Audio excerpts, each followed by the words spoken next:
Welcome to the Read, Talk, Grow podcast, where we explore women's health topics through books. In the same way that books can transport us to a different time, place, or culture, Read, Talk, Grow demonstrates how books can also give a new appreciation for health experiences and provide a platform from which women's health can be discussed.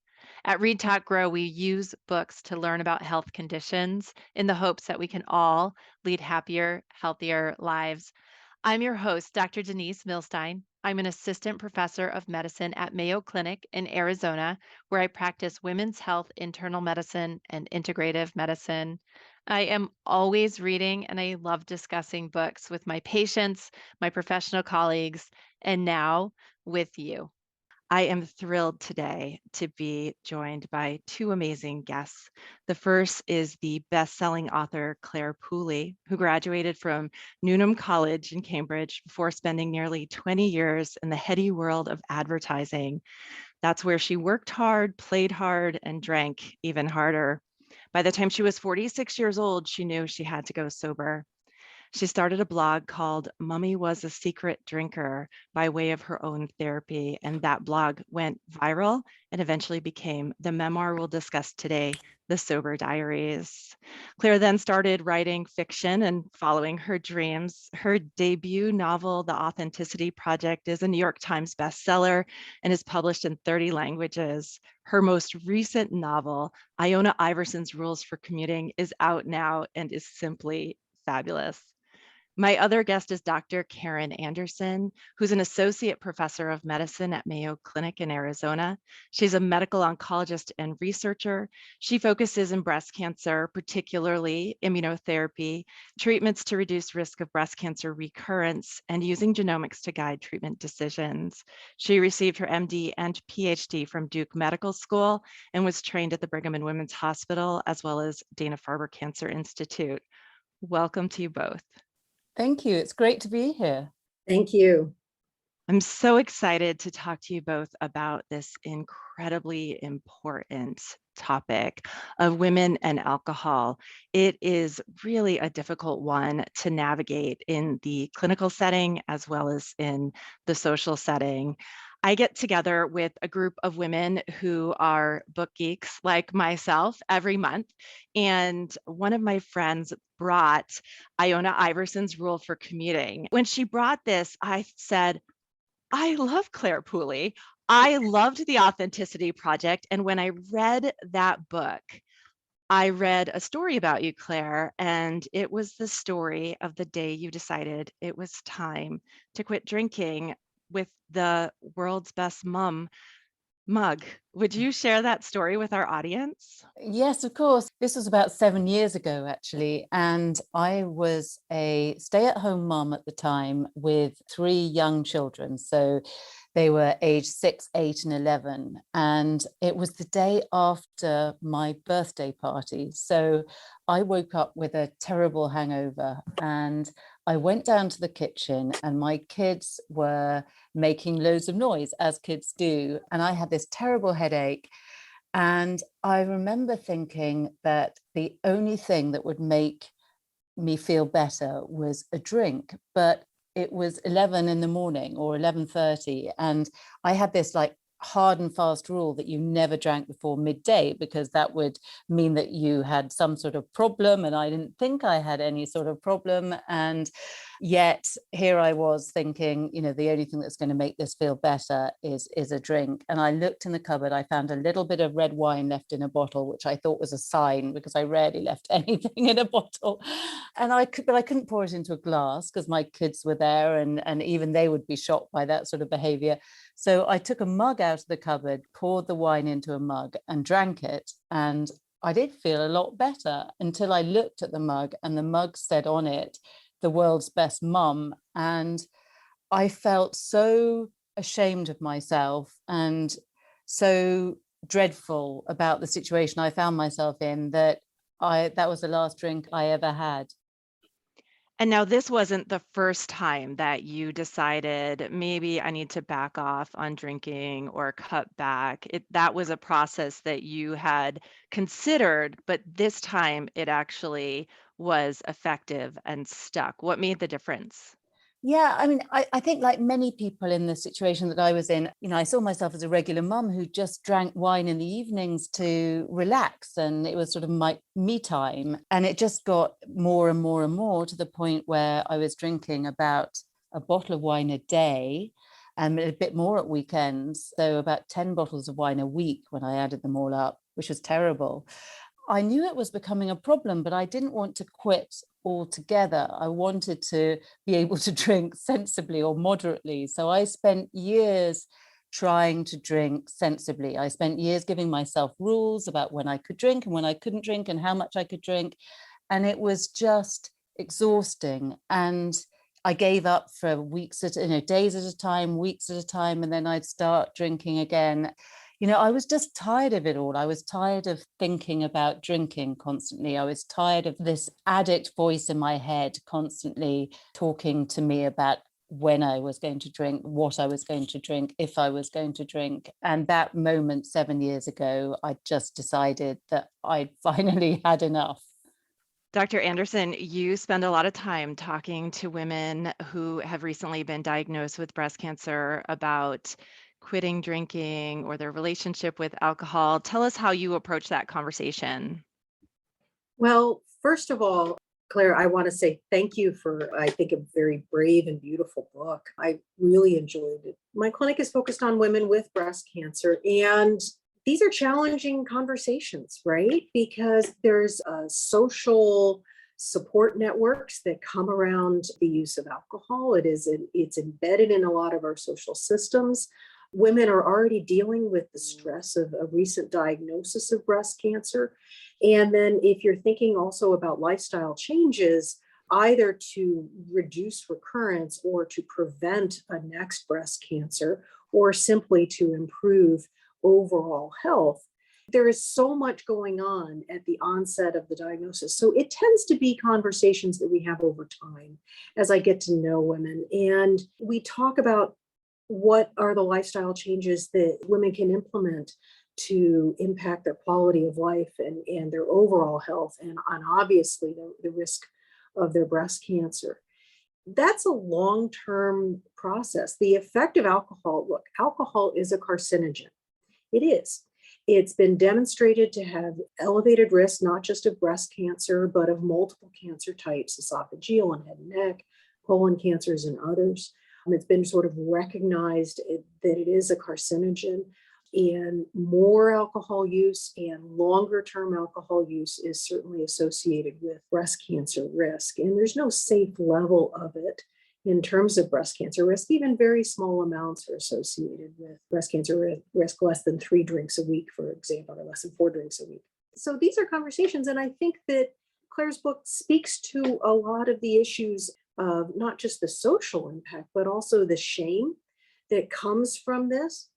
And women are already grappling often with, well, what caused my breast cancer? Where did that come from? What did I do? Was it something I did that related to this? And so these are really difficult challenges that we're looking at. And at no point in time, there's not evidence that any one thing caused a given person's breast cancer. And I think that's really important. There's population studies, okay? But what actually happens with individuals, we know that that alcohol use increases risk. More alcohol increases risk more. But we will never know for a given individual.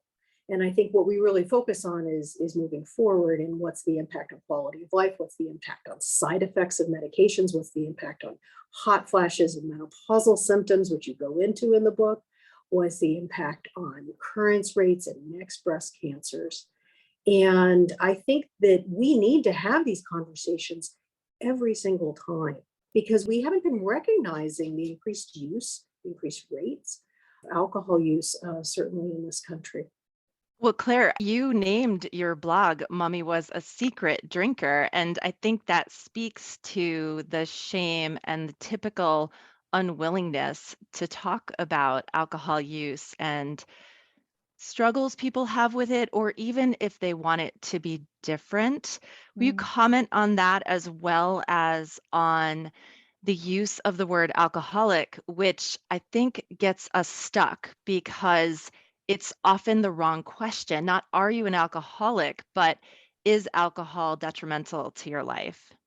Yes, absolutely. I mean, rewinding to the point where I was still struggling with trying to control my drinking and worrying about it, I spent so much time Googling, am I an alcoholic? Almost everybody I've met who has finally quit drinking says that they did the same. You know, the number of times late at night, normally after a few drinks, I type, am I an alcoholic? And this questionnaire would come up and it would say, do you drink in the mornings? Do you black out? Do you sort of, and some of these things I'd say yes to, and some I'd say no to. And then I'd press the button for the answer, and it would say, you may or may not have a problem with alcohol. You know, as well, I know that I may or may not have a problem with alcohol. I just want the answer. And it took me a long time to realize that I was asking the wrong question. The question isn't, am I an alcoholic? The question is alcohol proving detrimental to my life? And if so, I should stop. And I don't use the word alcoholic to describe myself. I describe myself as an alcohol addict because I think the word alcoholic is just imbued with so much stigma that it often stops people seeking help, and it stops people talking about what they're going through because they don't want to accept that label. I like to see the situation I'm in now as a very positive one. You know, I am a very enthusiastic non-drinker, and I think that is a much more positive way of describing myself than as an alcoholic. And I didn't really want to attach that negative label to me for the rest of my life. You know, I quit smoking 30 years ago, but I don't describe myself as a nicotineaholic. I'm just a non-smoker. I've no intention of ever smoking again. So I think the way we treat alcohol and alcohol addiction is very different from the way we treat any other drug. Alcohol is the only drug you have to justify not taking. You know, you quit smoking, everyone goes, yay, well done you've quit smoking. You quit drinking, they go, oh dear, did you have a problem? It's like, no, alcohol is the problem. I am not the problem. The drug is the problem. Yeah, when I quit, I felt so ashamed. I just felt I couldn't talk to anybody. I didn't want to tell my friends. I didn't want to tell my family. I didn't want to go to AA. I didn't want to talk to my doctor. That's why I started blogging. That was my therapy. I poured everything out onto the internet instead and did a whole load of research, which I then talked about in my blog. So that was the way I dealt with it. It seems so stupid now that I should have been so ashamed about it. You know, rather than being proud of myself for addressing an issue that I knew had become a problem, I felt shame, and that's sad. But it wasn't only you that created that feeling. You overheard some conversations where people basically said, well, she's off my party list. And, literal comments by people you might have considered friends, or at least people you were friendly with. And I think the book, since it covers a year, is really helpful to navigate all of the different phases that you go through when been particularly a heavy drinker, and you make that clear stop in terms of your initial pink cloud, some of the ups and downs that you ride. But I love your rules for navigating the party. And as we are approaching here almost the holiday season, just focusing on, you don't have to go, you don't have to stay, you can take breaks. One of my favorites is the benefit of watching the drunkards as if they're wildlife, that you see their ridiculous behavior, and then holding on to the morning. You say alcohol steals the happiness of tomorrow. If you wake up like you described, hungover, it's taking that joy from that next day. Yes, absolutely. And you know, one of the great things about not drinking is mornings. I know. And I often say to people who ask me how to get through the early days of not drinking that I think a great tip is initially go to bed as early as you can, because the evenings are the hardest bit, and get up as early as you can because the mornings are joyful. So just switch up your day a bit, you know, in the early days. That really, really helps. Now, I don't have a problem going to parties at all. But in the early days, it was probably the hardest thing, mainly because of other people's reactions. As you say, that in the book, I talk about the fact that, most of my friends were big drinkers, and that was no coincidence. I chose them partly because they were big drinkers, and they found it hard when I quit. They completely used to it now, but initially I think it makes other people look at their own drinking and they find that uncomfortable. So yeah, it is tough socially to start with, but it becomes easy eventually. And about 2/3 of the way through the year, you were diagnosed with breast cancer.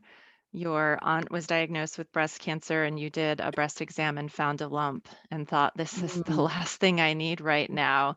I equate Dr. Anderson to the prof in your book.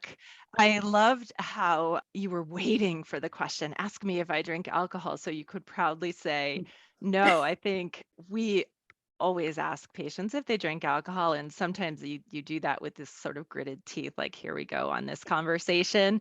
But you actually were like, bring it on. And then he said, is that a lifestyle choice? And then ended the visit by saying, you should toast with some champagne. You thought, I just said I'm not a drinker. Yeah, I mean, I was actually thrilled to hear Dr. Anderson talk so openly about the link between alcohol and breast cancer, because I was completely unaware of it, and I'm an educated woman. I sort of like to think that I read a lot about health and well-being, and I was completely unaware of that link. And then through the process of having all my cancer treatment, the number of times I was told by medical professionals to go and pour myself a stiff gin and tonic, and nobody, I asked several people towards the end of that process. I said, what can I do to reduce my risk of recurrence? Because as a breast cancer survivor, we all fret about recurrence. It's always in the back of your mind. And nobody said, don't drink. It's something we do need to talk about a lot more. And I'm quite convinced that I wouldn't, even if I had a genetic predisposition to breast cancer, which I believe I have. I contracted breast cancer 20 years older than anybody else, 20 years younger, sorry, than anybody else in my family. And I'm quite convinced that's because of the amount that I was drinking. Also, my breast cancer was lobular breast cancer, which I believe is more linked to alcohol use than the more common ductal breast cancer. Is that correct, Dr. Anderson? Well, I know that the hormone receptor positive type of breast cancers are more associated with it, in part because alcohol can increase estrogen levels and sort of drive the cancers in that way. It's interesting that we've got many excellent studies looking at the association of alcohol use and risk, developing a breast cancer, where even moderate use, is defined by 3 to 7 drinks a week, is associated with about a 23% increased risk of breast cancer. It's fairly significant. Light use, 4%, but heavy use up over 50% increased risk. I mean, these are significant numbers. And that you asked about, well, what's the impact on recurrence? Once you have a breast cancer, will decreasing my alcohol intake or eliminating that impact risk of recurrence? And I would say that data is more mixed. I think we need more studies on this of what's the impact. These are hard studies to do. I mean, imagine trying to randomize a study and say, okay, you're not going to drink in this half will, and we'll see what happens. We're not going to do that. So they're harder studies to look at. We tend to look at women who do drink and women who don't and try to match them and look at their recurrence rates. So that link has actually not been as well established, but it's certainly, if you've had a breast cancer, you're at increased risk of developing another one. As a role for prevention of your next breast cancer, certainly reducing alcohol intake has an impact. I wanted to get back a little to your discussion about your social network, right? Your social network that both kept you drinking and that shame that when you thought about stopping, but also that's the strength that you had in it to stop drinking, right? That you created a network online, you created, your own support network, you had your family, you had your friends, and your friends have sort of seen you in a different viewpoint now and in some ways you were also leading the pack, right? Yeah. They say that the opposite of addiction is connection, and it is really hard to quit any form of addiction if you're trying to do it alone. That really is the strength of Alcoholics Anonymous and organizations like that, is connecting you with people in the same situation as you. And that day when I first quit drinking, I really felt alone. I found my own support group through the internet. So I started this blog and people started following. And before too long, I had thousands of people around the world all together with me, all going through the same sort of thing. And it was an amazing support. And those times when I felt like I was about to sort of giving up, I was really tempted. What kept me going was thinking, I can't let these people down. I can't, if I start drinking again, then who knows what impact that would have on all these other people who are going on this journey with me. And we all supported each other. And then when I was diagnosed with breast cancer, that support network was so valuable to me. I had so many messages from people all around the world sort of telling me their cancer stories and just supporting me. There was a wonderful woman in Wisconsin who told me that she went to a church with a congregation of over 200 people and they all prayed for me. And, that was just an amazing feeling. These are people who didn't even know my real name because I was blogging under a pseudonym, Sober Mummy. So yes, if you're listening to this and you want to quit drinking, find a network. It doesn't matter whether it's a real life network, whether it's a virtual network, just find one that you feel comfortable with, because trying to do it on your own is really hard, and you don't have to do it on your own. Nobody has to be on their own. There are thousands and thousands of women like me all over the world. You are not alone. I loved your story of Elizabeth, who was trying to give up wine. And on the day of your breast cancer surgery, she said, well, if you're going to give up a bit of your boob, I can give up the wine. I thought that was just lovely. I think an important component of this book is that it's not heavy, even though it's a very serious topic, even though it is a topic that we often approach with trepidation. It is laugh out loud funny at several moments. I just encourage people to read it if they're thinking about alcohol in their lives at all, even if they're not wanting necessarily to stop drinking, but just ready to examine what role is alcohol playing in my life, and am I ready to look at that really more critically and see how it's potentially affecting my health. In addition to the cancer risk, you talk about going through menopause and how another area that women and people don't typically talk about a ton, but all of us eventually go through the menopause transition, and that can be with a variety of symptoms, and alcohol can make that so much worse, whether it makes your hot flashes worse or something I think is very under-recognized and you comment on is the mood changes that come with menopause. And when you layer alcohol on top of that, that can be a very tricky road to navigate. Yes, absolutely. I mean, alcohol makes all of the things we go through with menopause that much worse. It's like pouring petrol on flames. To give you an example, I mean, I always thought that alcohol helped with anxiety. I thought, if you're feeling anxious about something, have a drink, make you feel better. Actually, alcohol increases anxiety. So if you're suffering from anxiety with menopause, drinking is just going to make that worse. It'll make hot flashes worse. It'll make your sleep worse. It'll make your weight gain worse. If you're struggling with menopause, rather than immediately reaching for HRT, I would suggest try cutting down on alcohol or giving up alcohol altogether first, because you might find that actually that has even bigger impact than taking additional hormones. For me, that's a real added benefit. Also, I have to say, quitting alcohol makes you look younger. It's great for your skin and, and your energy levels. I looked at least 5 years younger after I quit drinking. So that's an additional bonus. Free Botox. You talked about a couple of things. One is the effect on insomnia and sleep disturbance, which is a big problem for our patients, especially in breast cancer care when women are taking anti-estrogens, and I call it extreme menopause. So not only are you having menopausal symptoms, but you're having them much more profound on these medications. And it's a big challenge. And you're on these medications. You talked about tamoxifen or aromatase inhibitors. You may be on those for 10 years.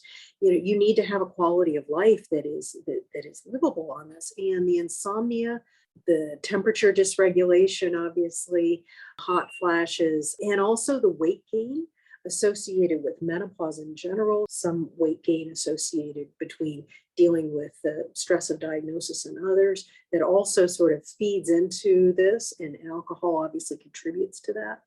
And it all sort of accumulates into difficulty with sleep, which then is a terrible circular pattern, right? With weight gain and lethargy and difficulty during the day. And that is one approach, an impact on quality of life where cutting down or reducing alcohol intake can really have a profound effect on quality of life for our patients. Yeah, absolutely. I mean, I found one of the fastest and most miraculous impacts for me of quitting alcohol was the quality of my sleep, because alcohol helps you get to sleep because, it sort of relaxes you and you sort of, fall asleep more easily. But then what happens is you tend to wake up at about 3 o'clock in the morning with a very active brain that is often berating you for having drunk too much, having it fretting, going round and round and round. And then, you typically don't get back to sleep again until half an hour before the alarm goes off. That is a typical sleep cycle of somebody who's drinking too much. And almost, within a couple of weeks of quitting drinking, I found that, I was sleeping 7 hours a night without a problem, which was extraordinary because, again, it was one of those things I hadn't really associated with my alcohol intake. I thought it was just age or, it was just worry, one of those things. And talking about that berating voice, you actually named that voice the wine witch, which I think is brilliant. She's the one that tells you, oh, you're at the party, just have one, or you've had one, go ahead and have another, or the bottle's almost empty, go ahead and finish it. Talk about how you came to name her the wine witch and how your relationship changed with her over the year. Oh, this really helped me, and I believe it has really helped, hundreds, thousands of other people as well, because that addict voice in your head can make you feel like you're going slightly crazy. It feels often like you're constantly having a dialogue with yourself, so you have sort of, I'm going to drink. No, I'm not going to drink. Oh, go on, just have one. No, so, and it goes on and on and on. And as I said, it feels like this internal battle. And it is so much more helpful to see that voice, that negative voice, as somebody other than you. So I called her the wine witch. She was the voice that was constantly trying to get me to drink and trying to knock me off the sort of straight and narrow. My battle was not with myself, it was with her because she was evil and she was trying to get me to do something I knew I shouldn't do. And the minute I gave her a voice, a name, a face, I found her so much easier to deal with. People give that voice different names, different faces. They'll talk about the wolf or the monkey or in my case, the witch.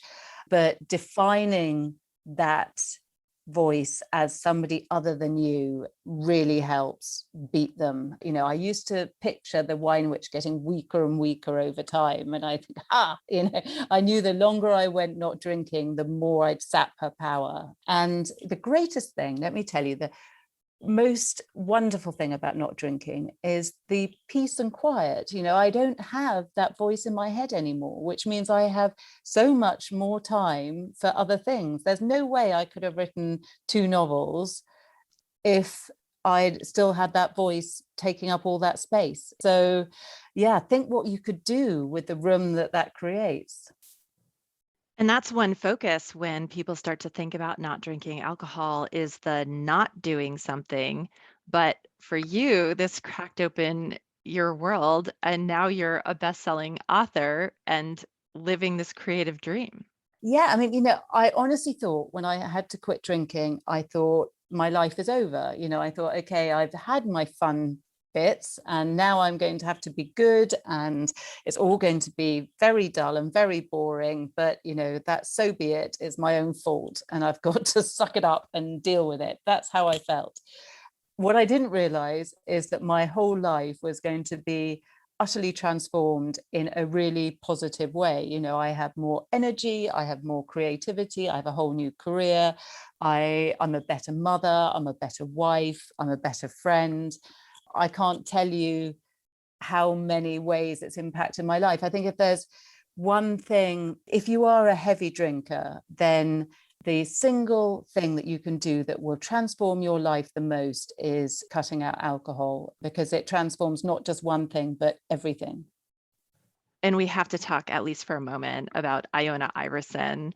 I think the middle-aged woman as a protagonist is something we have not typically seen in fiction. And you bring to life this incredible woman and talk about how important connections are. One of her rules on the train is don't talk to anybody. And of course, she breaks that rule, and her whole world and the world of many others cracks open. I think it's just delightful. Oh, thank you. Yeah, I'm a bit in love with Iona myself. She's the sort of woman I want to be. So she is 56, and she is suffering from terrible ageism at work.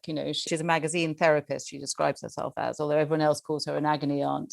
And she discovers that her editor, who is much younger than her, wants to fire her because she thinks she's out of date.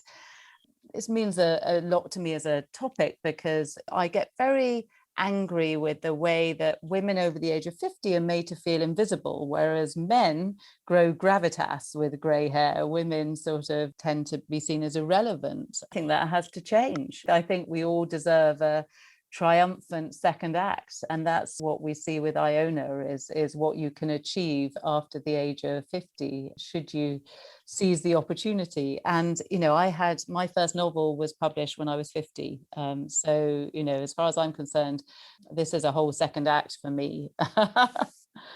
We recorded an episode with Kirsten Miller, who wrote the book The Change, which is a thriller about women undergoing the menopause transition and developing superpowers, changing the narrative around middle-aged women, because it is not a time of our lives where we crumble. It's a time where we are better resourced, we are wiser than we were when we were younger, we traditionally have fewer family responsibilities, and it's just a time to shine. And I love how Iona does exactly that.